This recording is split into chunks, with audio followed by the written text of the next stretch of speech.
Okay, welcome everyone to the University of New Mexico Law and Mental Health Didactic Series. This is a series hosted by the University of New Mexico Department of Psychiatry and Behavioral Sciences, along with the New Mexico Behavioral Health Services Division. We're so glad to have so many of you joining us today. I'm Anthony Perillo, the Forensic Psychology Training Director in the Division of Forensic Behavioral Sciences here at the University of New Mexico's Department of Psychiatry and Behavioral Sciences. For our talk today, if you have any questions for our presenter, make sure you enter them in the Q&A box whenever you feel comfortable. Just know that we do hold the questions until the end, and we do try to get to as many as we can as possible, but oftentimes it's not possible to get to all of them, so just forgive us if we don't get to yours. If you're pursuing continuing medical education credits, there will be a sign sheet in the chat box shortly. And for those of you that are doing APA continuing education credits, that'll be posted later on during the webinar. Make sure you open that link and save your certificate after you complete the survey, because the link closes once the webinar closes, and we don't have access to copies of your survey after you complete them. So save that before you exit. As a heads up, a recording link, PowerPoint slides for this talk will be available sometime later in the week. And for next week's talk in the series, we have Dr. Emily Gottfried, who will be discussing the PPG, the penile plethysmograph, in sexual behavior evaluations, particularly with a focus on sexually violent predator commitment evaluations. But let's get back to this week. I'm thrilled to introduce you to today's speaker, who will be discussing the personality assessment inventory, the PAI, in forensic mental health assessment. Dr. Cox. Dr. Jenny Cox is an associate professor of psychology at the University of Alabama and the director of the Southern Behavioral Health and Law Initiative. Dr. Cox's research explores factors that influence individual decision-making within the criminal legal system. She's interested in how courts consider mental health evidence and how psychological constructs and individual differences factor into legal decision-making. She's widely published with over 50 peer-reviewed publications and book chapters, and was awarded the 2022 University of Alabama Presidential Research Award. With funding from federal and state agencies and philanthropic foundations, Dr. Cox's grant work is diverse and explores prosecutorial discretion, jail-based competency restoration, and substance use intervention for legally involved individuals. She's also a licensed psychologist and co-directs the Alabama Forensic Assessment and Research Evaluation Project, in which she trains doctoral students in forensic mental health assessment and treatment. Dr. Cox, Jenny, on behalf of the University of New Mexico, it's an honor to have you joining this series, and I'm thankful for you sharing this expertise in a topic that many of us are really excited to hear you go over. I will go ahead and throw it over to you. All right. Thank you so much, Anthony. It is a huge honor to be here and only slightly terrifying. So I look forward to talking with you all about the PAI and how it might be useful in your practice. If you aren't already a huge fan of it, I hope that you are at the end of this hour. Before we get started, just some of the notes about continuing education. I have no financial arrangements to disclose. I really wish I did. I wish somebody paid me for this or paid me for the PAI, but alas, that's not mine. And also everything that I say here today is, of course, my view and does not represent the University of New Mexico or the University of Alabama for that matter. Okay, so now that we've gotten that stuff out of the way, today I want to chat with you about an overview of the PAI, talk about the structure of the PAI, including the different scales that you might look at and use in your practice. I want to talk about how the PAI could be useful in forensic mental health assessment, with a particular focus on what the research is telling us. And then I wanted to share some data from a case law review that we published last year, myself, some colleagues and some students, about how the PAI is showing up in US case law. Oof. So first, let's talk about the structure of the PAI and what the PAI looks like. I recognize that some of you might be very familiar with the PAI and already use it regularly in your practice, while others are not as familiar, or maybe even only have a cursory knowledge of it.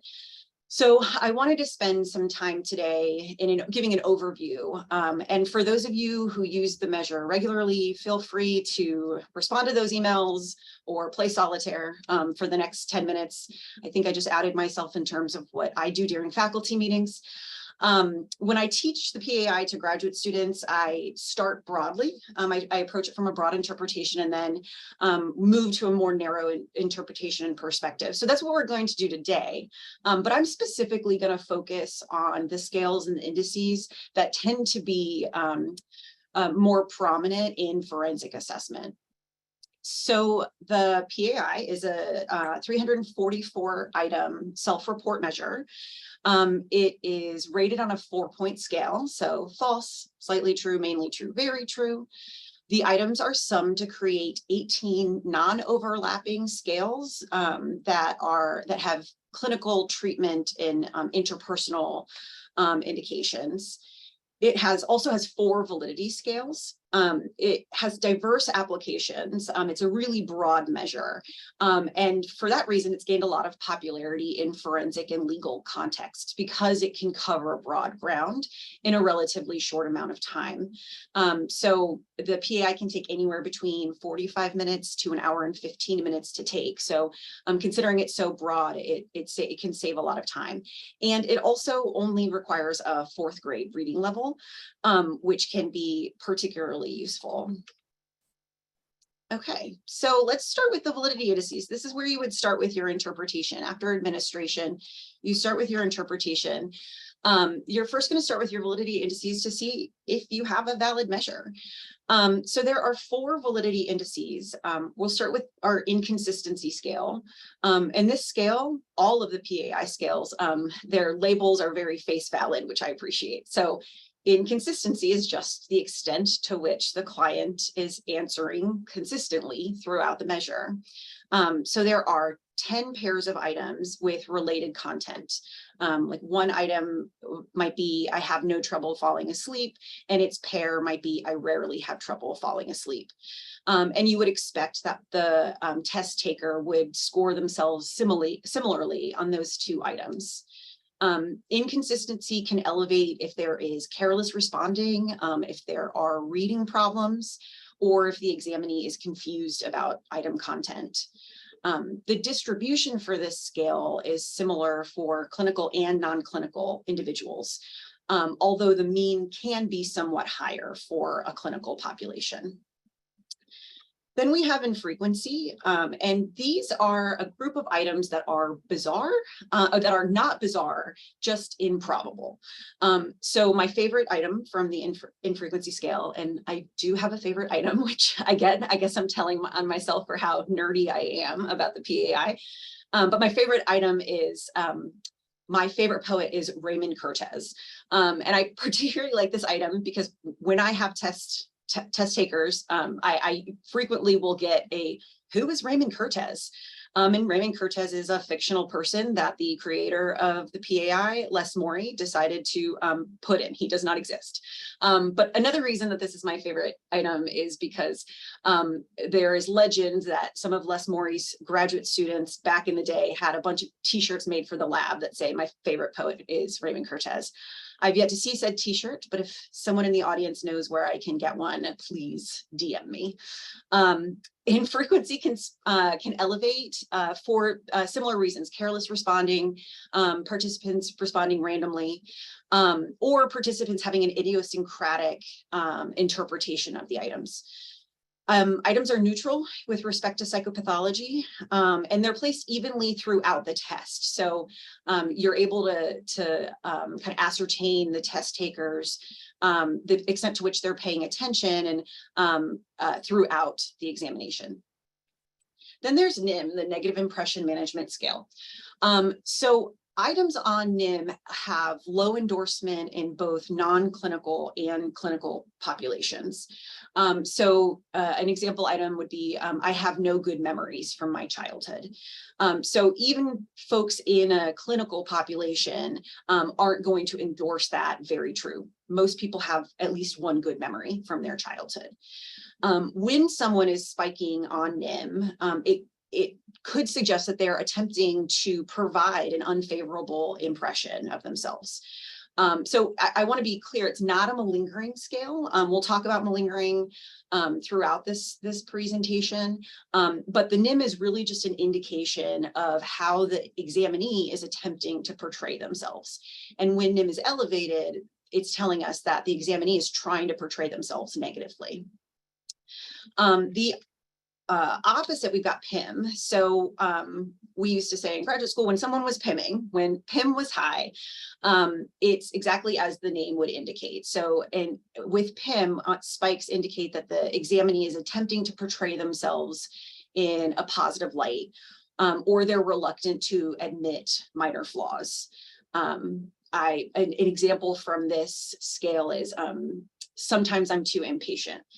So most people can acknowledge that sometimes we are too impatient. My children would definitely endorse that one for me. In addition to the validity scales, the PA also has validity indices that I want to talk about because I look at them. I look at them in my practice. So the first indice that I'm going to talk about is the malingering index. So the malingering index is comprised of 8 configural features of a PAI.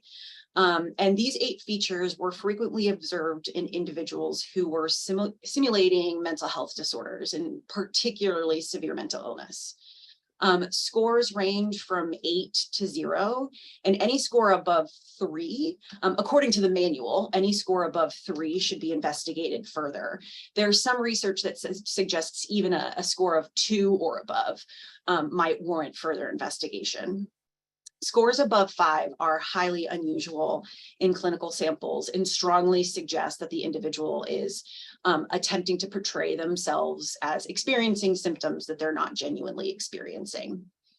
I do want to note here that the malingering index is most sensitive when the individual is feigning severe mental illness, severe psychopathology, and the sensitivity of the index decreases with more milder forms of psychopathology. There's also Rogers, or RDF. This scale was created to identify bona fide patients and distinguish bona fide patients from those simulating mental health symptoms. It's 20 different combinations of scores, and any score greater than 0 may suggest feigning. Research has suggested that RDF performs similarly in samples, in community samples versus clinical samples. So when you're thinking about the 3 different negative impression management, RDF, and malingering, the 3 different scales that you might want to consider when you're looking at impression management, I always think of it as NIM can elevate due to psychopathology. It is possible. So if somebody's elevated on NIM, it doesn't mean that they're attempting to feign. The malingering index is also somewhat influenced by psychopathology, but not as much as NIM. And then RDF is really independent of psychopathology. So if you have an elevation in RDF, that could be very suspect. There are also some validity indices that could suggest positive impression management. So Cashel, I believe it was published in the mid-90s. So Cashel asked college students and jail inmates to respond believably on the measure, but in a way that made them look good. And the authors then developed a function that could distinguish between defensive and honest responding. And these scores are independent of actual mental illness. The interesting thing about Cashel is subsequent research suggests that it's really actually picking up on response distortion in general. So although Cashel is more likely to elevate when someone is attempting to portray themselves in a positive light, it can also elevate when somebody's attempting to portray themselves negatively. With Cashel, anything above 70T suggests that the examinee may have been attempting to present themselves in a certain way as opposed to giving their true experience. Oops, excuse me. And then there's the defensiveness index. And again, exactly how it sounds. One of my favorite things about the PAI. the defensiveness index is a configuration of 8 items, and we find that can indicate whether or not someone is being defensive, whether they're being guarded and they're responding. We find that scores on this index can be sensitive to coaching. So if you have someone, so it is a good idea to get an idea as to the extent to which the test taker may have been coached to respond in a certain manner. There are a number of other indices that could be important for forensic mental health assessment. So there are an index of alcohol estimated score, drug estimated score, violence potential index. These don't come up as much in the case law, and there's not as much research related to them. So I'm not going to talk about them much today, but just keep in mind that there are a lot of other ways at looking at the data from the PAI that could potentially inform your clinical conceptualization. All right, so now let's get into the clinical scales. If you have a valid profile, you want to move in to consider what the profile actually looks like. So you'll see there is a wide range of clinical considerations, and the extent to which any of these specific scales will be of interest is really going to depend on your psycholegal referral question and the test taker's presentation. So I do a lot of work with the Federal Defender's Office here in Alabama, and a lot of the work that I do is providing mental health mitigation evaluations for defendants who are at the sentencing phase. And so in that respect, I see a lot of elevations on anxiety, anxiety-related disorders, depression, mania, schizophrenia. I also frequently see elevations in alcohol and drugs. However, a plaintiff who is getting an evaluation for claiming physical disability, you might see an elevation on somatic complaints, right? So it is really the clinical scales that are going to be applicable to your referral question and your test taker are really going to vary. I want to note here that each of these scales, with the exception of alcohol, drug, and suicidal ideation, have 3 subscales, and borderline features actually has 4. So the subscales are really informative to provide a more comprehensive picture of symptoms. And they're meant to reflect the diversity within the construct itself. So as an example, depression has a cognitive subscale, behavioral subscale, and affect subscale. Bohr's subscales are affective instability, identity problems, negative relationships, and self-harm. So after looking at the broader scale, you do want to look at each of the individual scales, each of the subscales, because these subscales are really going to help you better understand what depression looks like for this person, or what mania looks like for this test taker.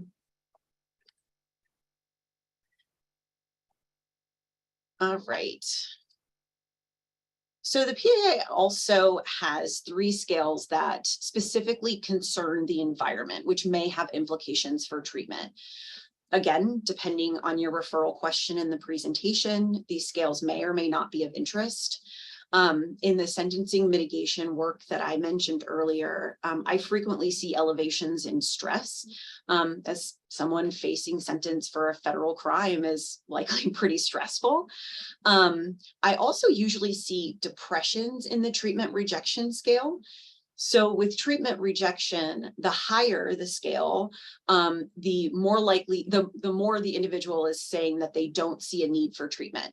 So I usually see pretty low scales on this score, pretty low scores on this scale, because by the time the defendant is getting to me and having this mental health evaluation, they're usually signaling that they believe they could benefit from treatment.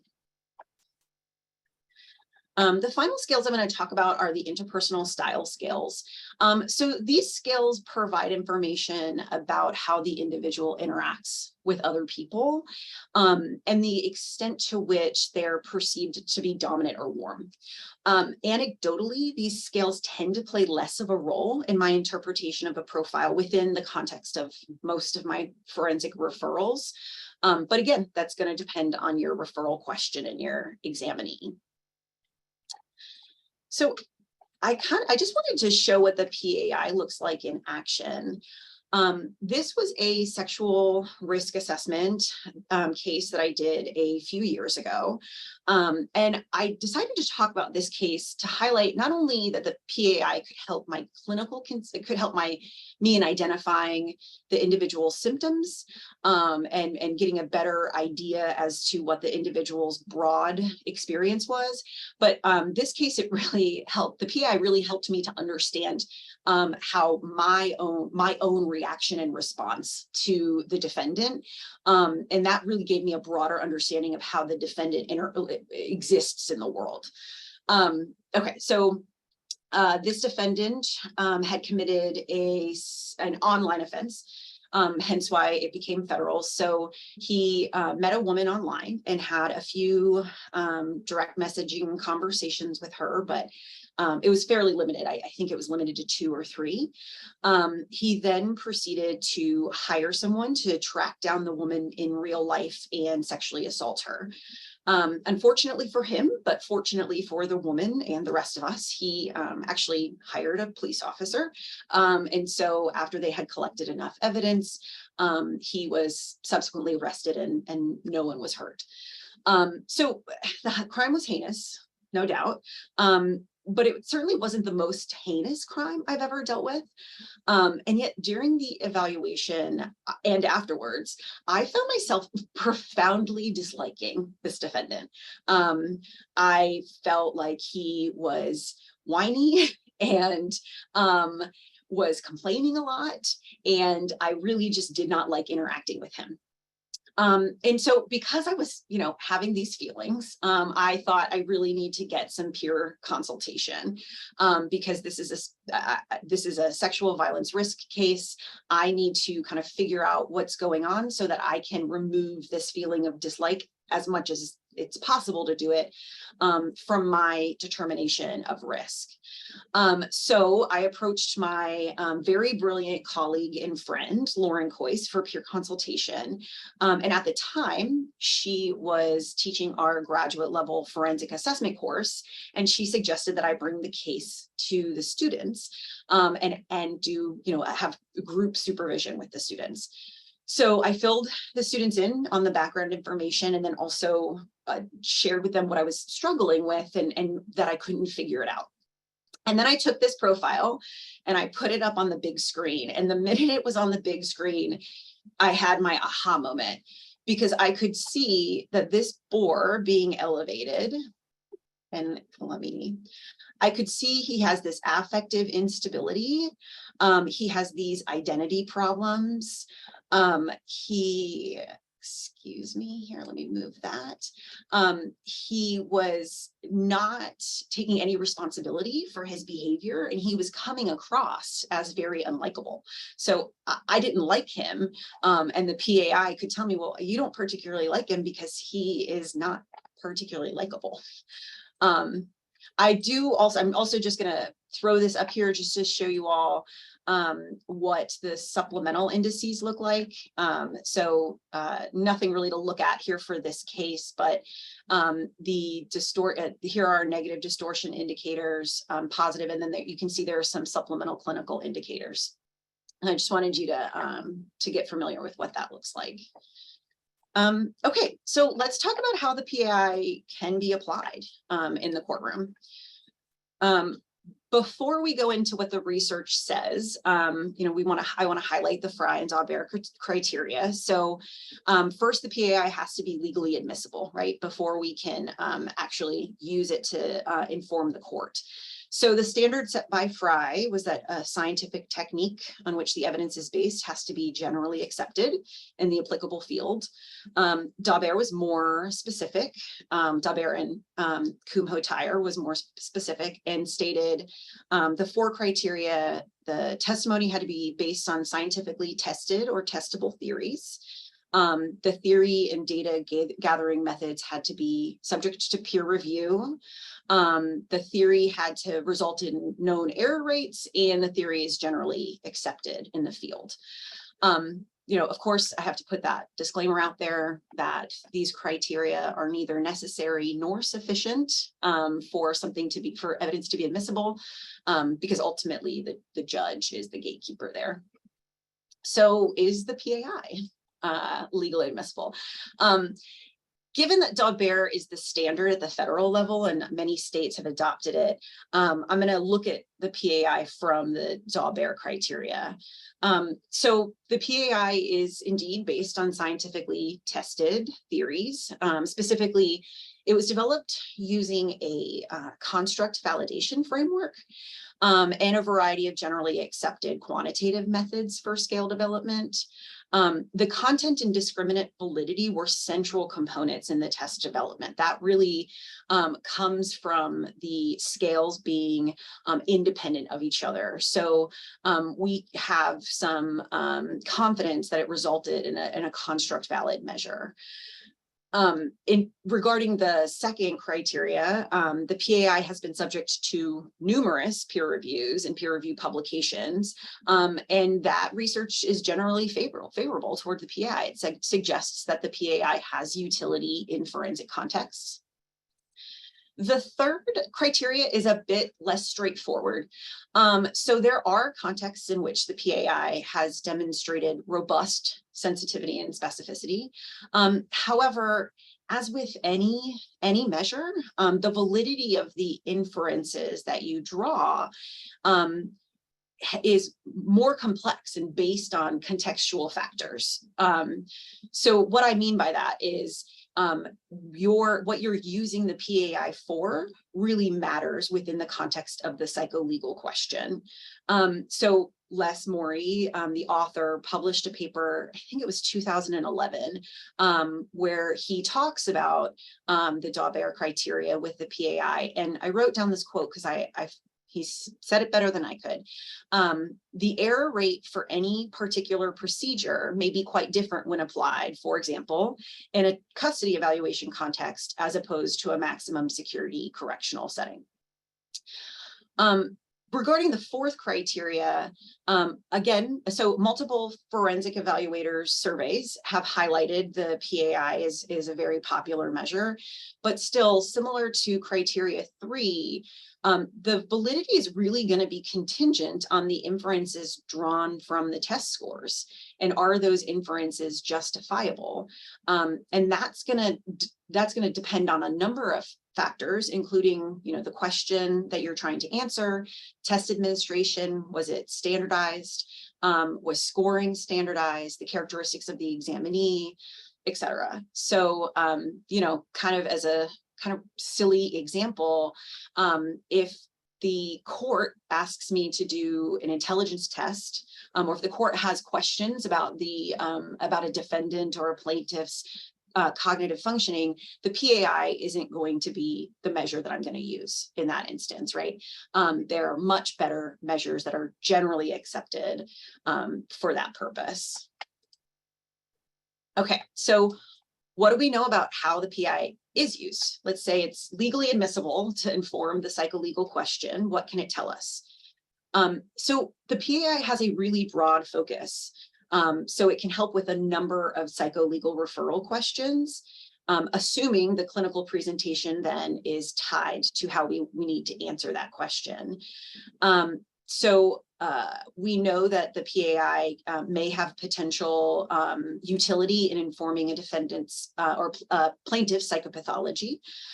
So in the context of a criminal court, we could see the PAI potentially being useful in competency to proceed or criminal responsibility evaluations, in as much as their mental health is related to their psycholegal abilities. for competency to precede, or their mental state at the time of the offense for criminal responsibility.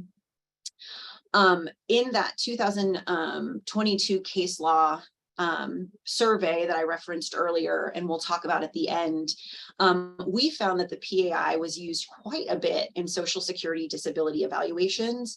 And again, this makes sense because it is a measure that may inform the evaluator and subsequently the court regarding the individual's psychological well-being, and provide information regarding the plaintiff's approach to test taking. There's also been a fair amount of research on the PAI with malingering. So we know malingering assessment is essential in every forensic evaluation. The very nature of forensic evaluations are such that the examinee, the evaluee, has external factors that could influence their presentation. So for Social Security disability evaluations, the individual may receive resources if the court determines that they meet criteria for the Social Security Disability Administration's criteria. And, in competency to proceed evaluations, the individual may attempt to appear sicker than they actually are to avoid adjudication. So what do we know about the PAI and malingering? First, I want to be very clear. The PAI is not a measure of malingering, and I am not suggesting you use the PAI and look at the validity scales. And if NIM is high and if the malingering index is high, you determine the person's malingering. That would be grossly insufficient. Malingering is a really complex construct, and I find it particularly fascinating for that reason. And any measure, especially a measure that is as broad as the PAI, is not enough to make a determination of malingering. And the PAI can tell us about how the individual is approaching test taking. And if the symptoms reported on the PAI are consistent or inconsistent with other data collected as part of that evaluation, that can help us inform our conceptualization of the defendant, the plaintiff's, the test taker's symptoms. Okay, that caveat, what do we know? So there's a robust research base regarding the PAI in determinations of malingering. Mark Boccassini at Sam Houston State and colleagues have done a good amount of work in this. In one study, they looked at the PAI's ability to screen for malingering in a sample of defendants who were referred for pretrial evaluations. They found a NIM cut score, the negative impression management scale, cut score of 81T, correctly classified about 91% of malingerers. The malingering subscale, the malingering index, did similarly well with a cut score of 2. So again, the manual suggests a cut score of 3. This research found a cut score of 2.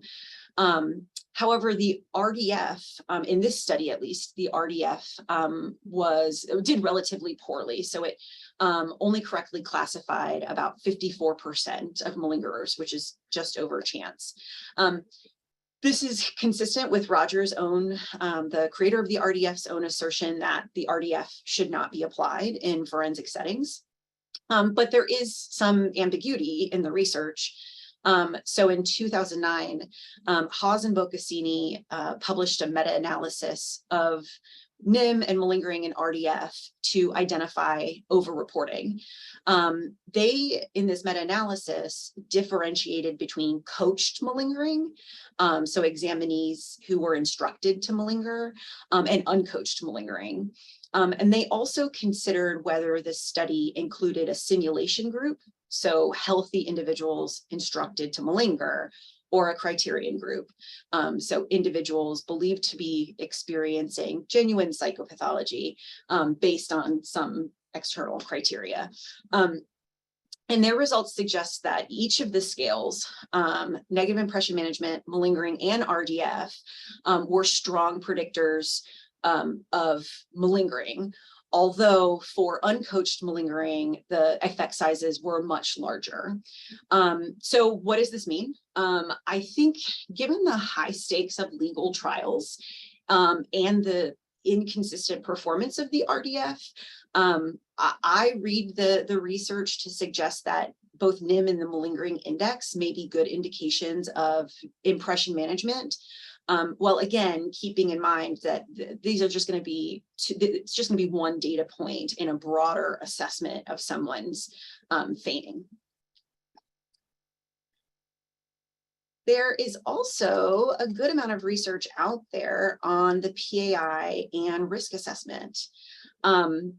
So risk assessments, we know, can provide the court with really important information in a variety of contexts. So sentencing, or potentially I'm asked to do risk assessments occasionally because the defense wants to present the risk assessment as the individual is low risk. So it's actually mitigating.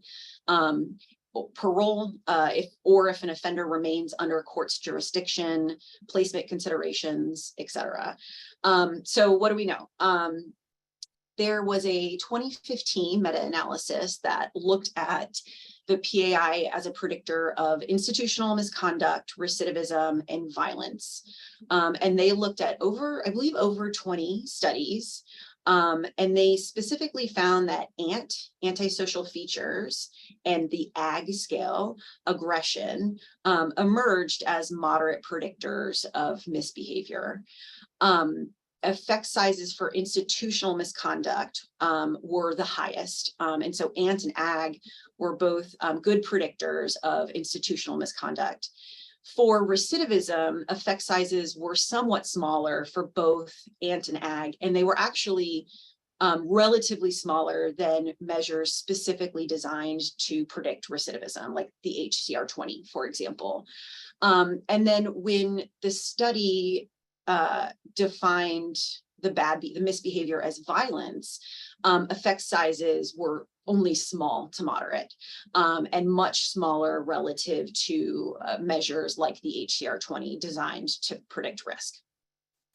I do want to note here that across all of the studies that were meta-analyzed, there was a large variation in effect sizes.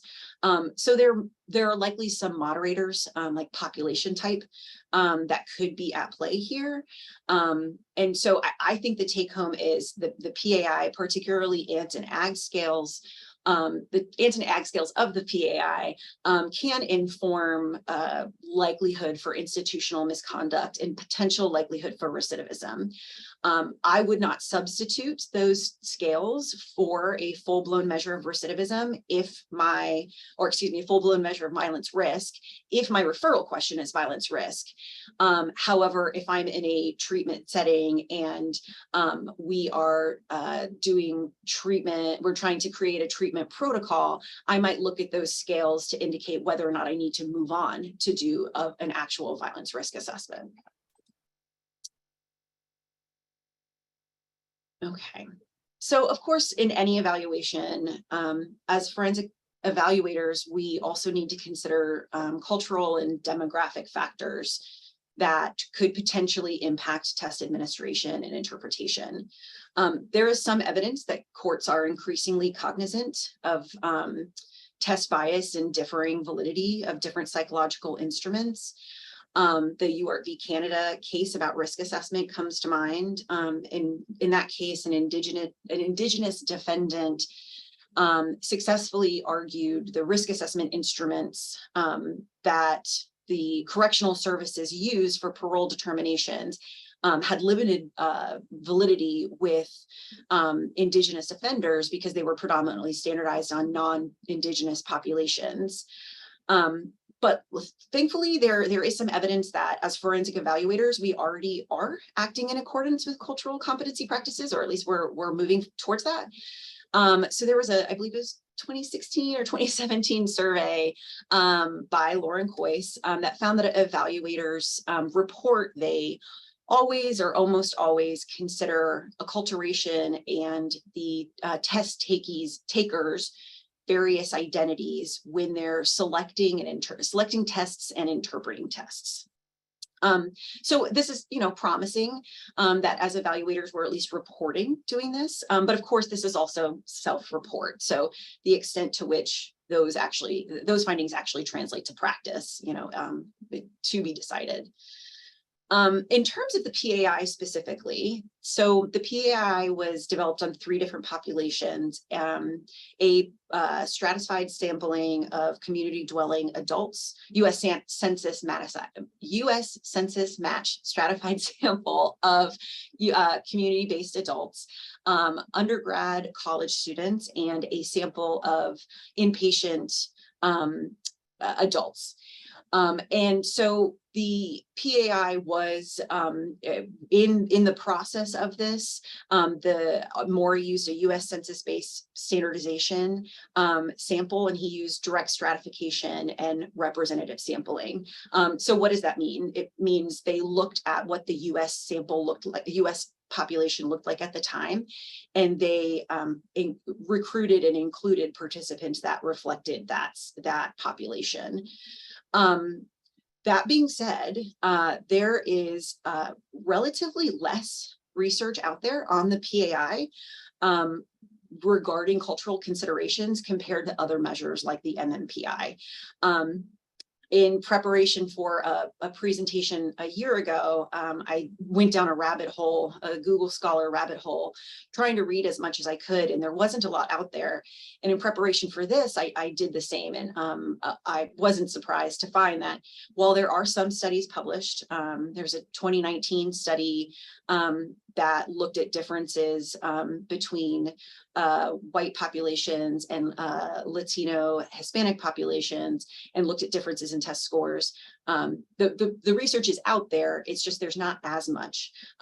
So I don't think that means that you can't use the PAI. I think as I would say, you know, in under any circumstances, that the evaluator must consider how the examinees specific identities come together, and how those specific identities will inform what test selection and test interpretation.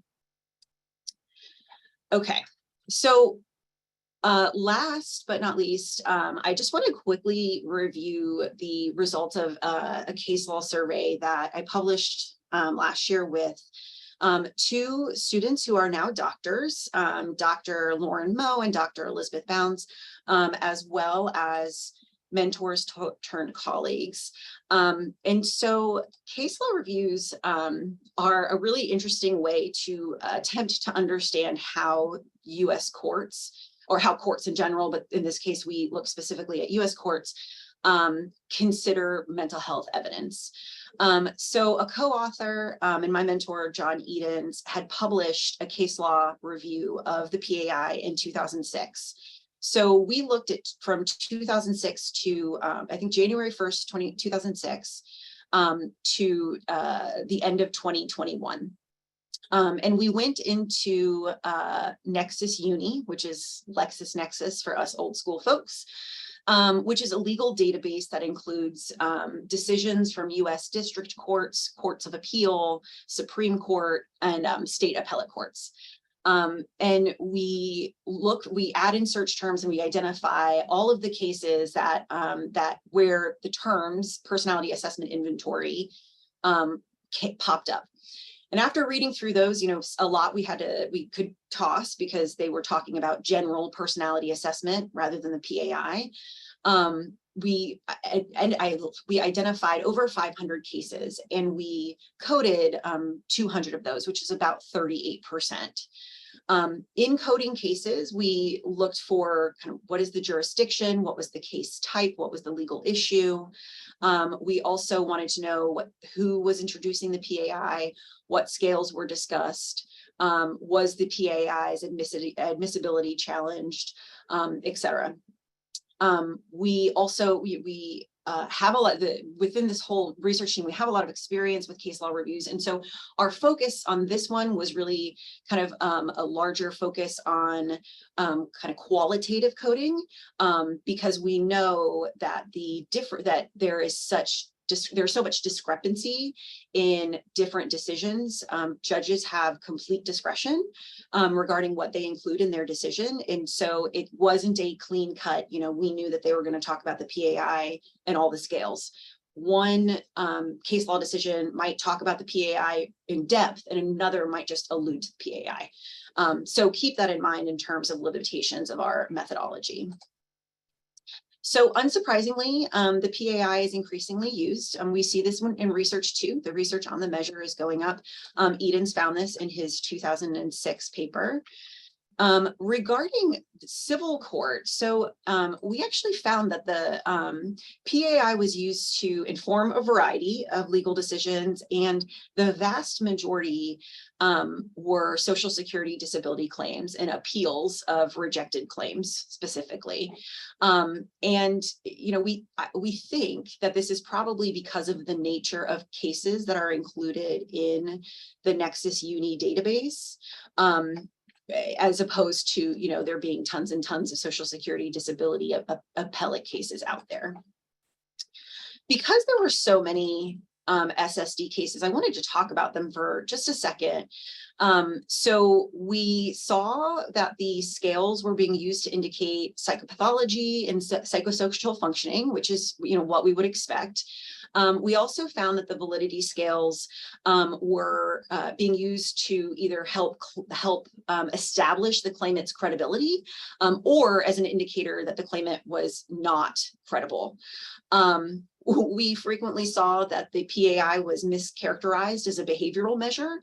And some courts would use that as why the PAI was more valid for the court's decision, whereas other courts would say it's a self-report measure, so they would disregard it, preferring quote unquote objective data. And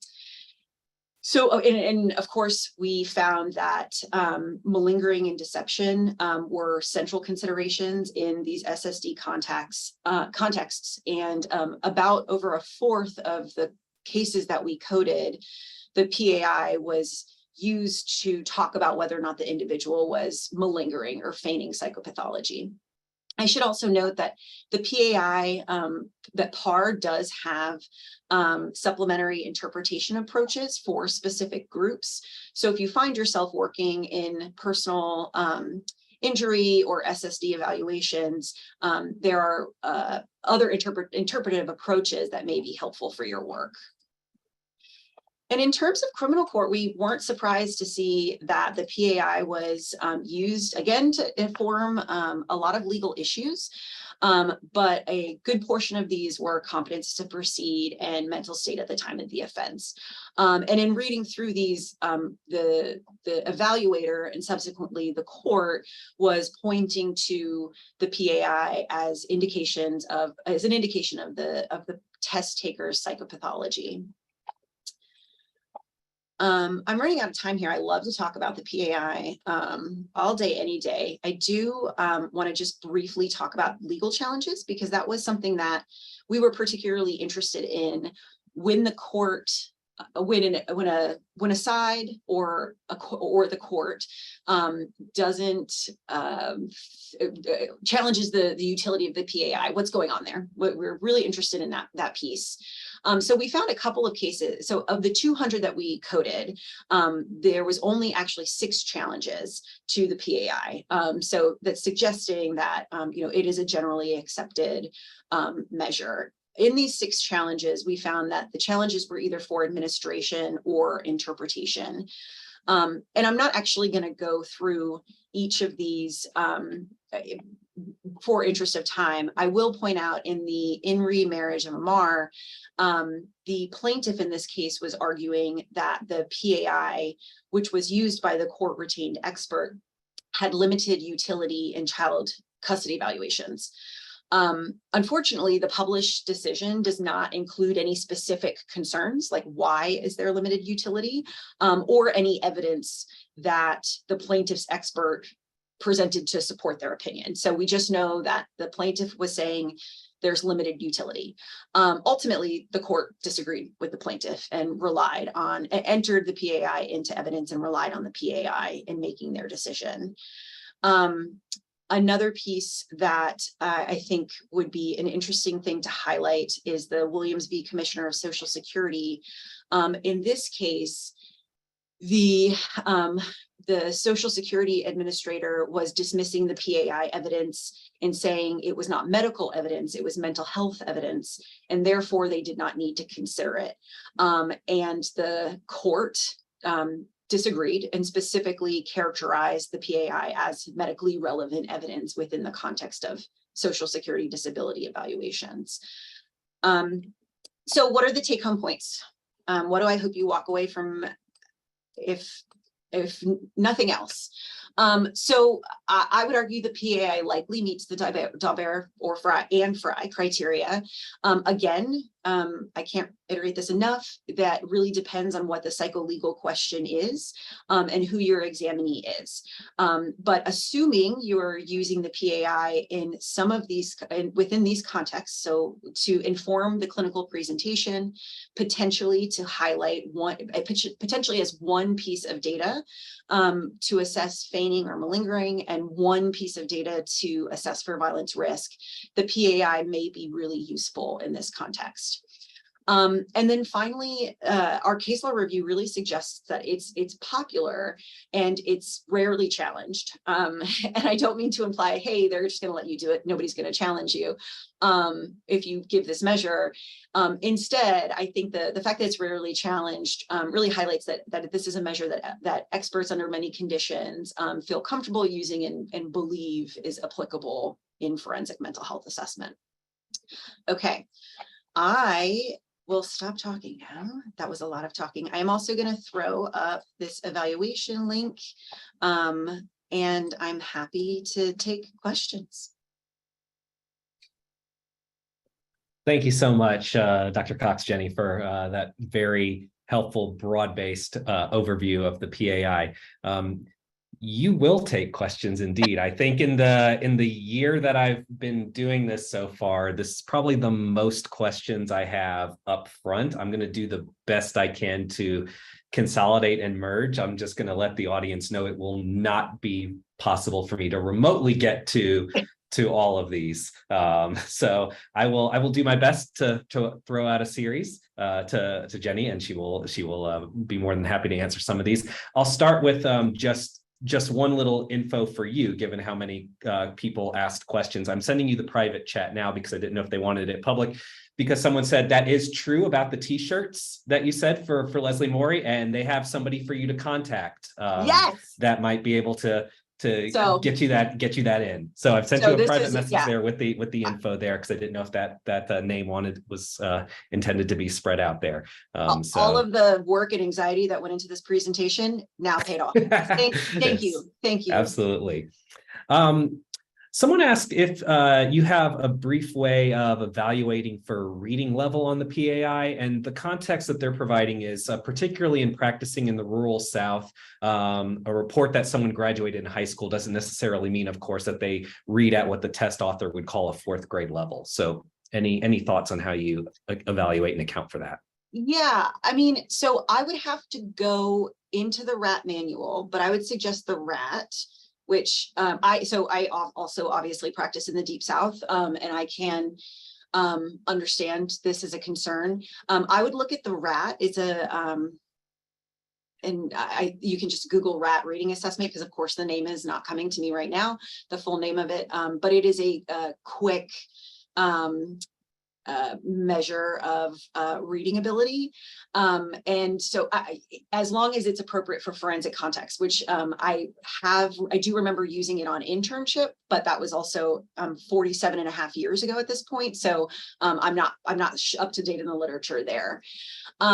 I do know I don't think that there's published data on this yet. And so I'm in no way saying that you should do this without published data, but I do know there was a lot of dialoguing at the beginning of the pandemic with how to administer tests online before and how to administer tests remotely, and the extent of reading out tests to the examinee. I would be really cautious against doing something like that, but I do think that there's value in us as a field continuing to dialogue about that, and continuing to try and understand if there are ways that how we can administer tests remotely, which might be, if reading out to your defendant or your plaintiff, and having them, complete it on a computer or fill it in the little Scantron sheet.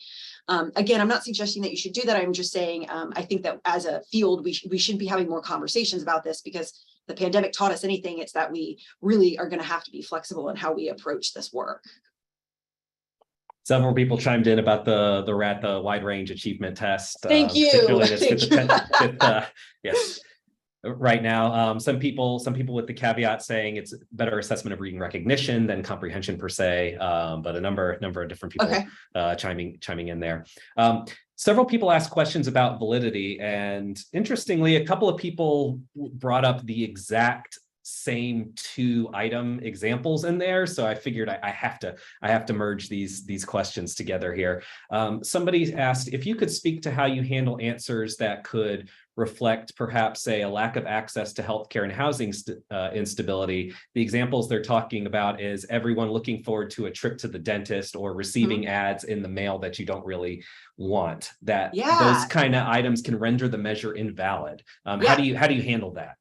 Yes, that's such a great point. So we've had conversation even when I was in grad school, not 47 years ago, it was about 10 now, but we had conversations even in grad school when it came to the receiving ads in mail, given that, even then we were increasingly digital, and, you might have a 20-year-old who hasn't gotten a piece of mail in their life. So what the manual suggests and what I do in my own practice is when you get the score report, there are items that are written out that are critical items, like if the individual has indicated that they're thinking about suicide or have had recent attempts at suicide. But then the score report also prints out items that are inconsistent, and then the items that are endorsed infrequently.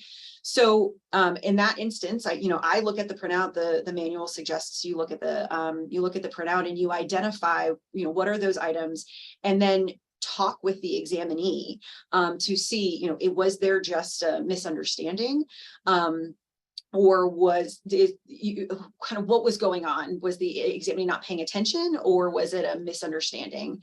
I think then at that point, that's where your clinical judgment really comes into play, because let's say, you had the sum of the infrequency scale was just one item over such that it rendered it invalid. But then when you talked with the examinee, it demonstrated a lack of confusion, right? So then at that point, do you say, okay, it actually is a valid test? And that's really where your clinical judgment comes into play, right? I think you could argue both ways to why you would interpret, or versus why you would say, no, it's already invalid. I need to get my data elsewhere. Excellent, thank you. Just want to make sure that our IT person is aware of several comments saying that the APA link is connecting with information regarding a prior talk. So just making sure that we get that corrected before people leave the webinar. Regarding other validity issues, somebody asked, similarly to how you explained that the negative impression management NIM may be elevated, but RDF and malingering index perhaps not. Can a person be responding appropriately if positive impression management is elevated, yet CDF and defensive index are not? So certainly. So yes, certainly. So the positive impression management, we see elevation when you have folks who, are trying to present themselves in a favorable light. We also see elevations in there on that one when folks are have a lack of insight. And so you might have somebody who just really perceives themselves to not have any impatient, not be impatient at all, and to never get angry. And that doesn't necessarily reflect their true experience. Instead, it's just reflecting their perception of their true experience. And again, that goes into the idea that the PAI is just one piece of data that you would use in your whole conceptualization. So if you see an elevation on PIM, you're not seeing elevations on the validity indicators that imply positive responding. Well, then you go to your clinical interview, you go to your you go to the other data that you're collecting, your collateral interviews, et cetera, to try and get an understanding as to what the experience of the examinee is. Is there any concern about the normative data sample for the PAI and how relatively old it is? Particularly, is there other questions about its representativeness in the U.S. adult population? I think you started talking about the standardization sample, but several people had questions kind of touching on that. Absolutely, and well, is there concern? I am concerned, but I don't know. How much do I matter? I think so. I actually almost had that in the talk and then decided I was talking too much anyway, so I wasn't going to mention it. But we are now looking at what, 30 years ago. The US certainly looks different now. The research that has come out recently on the PA, like within the last 10 years on the PAI, suggests it's still performing the same. And I believe that this was a conversation that we were having when I was in grad school in 2013 with Les Morey, with lots of folks who know the PAI really well. And so this, I think, is a really important conversation for us to continue having. And I would love it if someone out there in the research world wants to take on the task of re-standardizing the PAI to be more reflective of our current population. Now, how much different will it actually look? We don't know, right? That's a question. It's a question to be decided. Wonderful, thank you.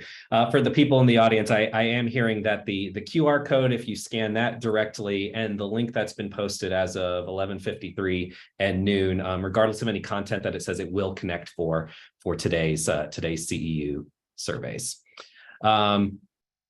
Some people noted they've been reluctant to comment on the interpersonal scales of dominance and warmth in reports. In their context, they do federal sentencing mitigation because of concerns of how they might differ according to cultural factors. Are you aware of any research on cultural factors on these interpersonal scales? I'm not. That doesn't mean it doesn't exist, right? I am not. I share similar concerns. I also, I am concerned. I know we all do this. Forensic assessment, forensic report writing is so word important. Every single word matters so much. And so I also hesitate to include the interpersonal scale unless I see a clinical reason it really needs to be in there, because I am always concerned that a lawyer or a judge is going to pick up on one word, pick up on dominant, and turn that and try not. It sounds nefarious, not nefariously, but try and take that and run with it in terms of proving their point. So I'm not aware of any research in that area. I share that concern, and I rarely include it for that reason. But again, researchers, go out and do it for us so we can use it. I'm sure you're not shocked to know that several people in a talk on the PAI asked about the MMPI and comparisons. I would be remiss if I didn't bring it up. So someone that noted that they are a fan of the PAI and use it regularly has also been asked, why not the MMPI 3? And they're setting you up kindly, saying, by no means am I asking you to bash the MMPI. Just curious about your thoughts, Ari, the pros and cons of these assessments, particularly in forensic contexts. Yeah, so prior to the MMPI 3, I did not love the way that the MMPI, the deductive approach. Oh my God, it's been so long since I've taught personality assessment too. So you're all, forgive me for getting some of this information wrong, but I did not love the way that it was created. The MMPI 3, the development of the test looks much more similar to the PAI. I actually, if you're an MMPI 3 fan, go for it. I don't have strong feelings either way. I don't think that there's research. I don't think that there's research out there that suggests that one measure is a superior measure. And I can imagine that if research were to come out to suggest that the one measure is better with a specific population or to assess a specific to address a specific question, then I think, of course, we need to go with what the literature is telling us to do. On the other hand, in absence of that literature, I think that you should use a measure that you are comfortable with, that is empirically supported, and then of course is applicable and makes sense given what your examinee has taken before. Excellent. Are there clinical scenarios where perhaps you'd opt to use other instruments as opposed to the PAI? This person brought up, of course, the MMPI-3, but brought the MCMI into the table too. Yeah. I'm not a fan of the MCMI because of the way that it was developed. That is me and my understanding of the development of the measure as well as the research behind the measure. In terms of what I could imagine using the MMPI if I'm seeing someone who had just taken the PAI under different circumstances or with a different evaluator. In that context, an MMPI might be more appropriate, or MMPI-3 might be more appropriate.